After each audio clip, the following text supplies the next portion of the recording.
देख, अब ये सामान लेके गया था समूली, अब अपने 250 अब बोलती है कि इसको वापस करके रोटी लेके आओ। इनका अत्याचार देखो, अपने कहीं कि एकल है क्या, अब अपने कहा थी वापस करके। ये देखो बारिश पूरा झमाझम हो रही, मस्त ठंडी बड़ी है, बरस भी रहा है। ये आप देख सकते हैं, मस्त मौसम है कि नहीं ना, एकदम मस्त लग रहा है। इधर बारिश होती है ना तो अच्छा लगता है, मतलब ठंडी आती है, बारिश नहीं होती है तो फिर गर्मी बहुत ज़्यादा पड़ती है, गर्म रहता है ना।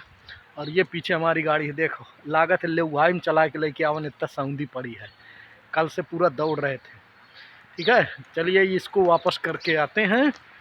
प्लीज़ हमारा चैनल लाइक करिए, सब्सक्राइब करिए, हीरालाल 422। ठीक भैया लोगन, बड़ी मेहरबानी हुई आप सब लोगों से, अगर थोड़ी थोड़ी आप सब लोग हमको सपोर्ट करते रहोगे तो। ठीक है, बड़ी मेहरबानी हुई, प्लीज़ लाइक करिए, सब्सक्राइब करिए, हीरालाल 422।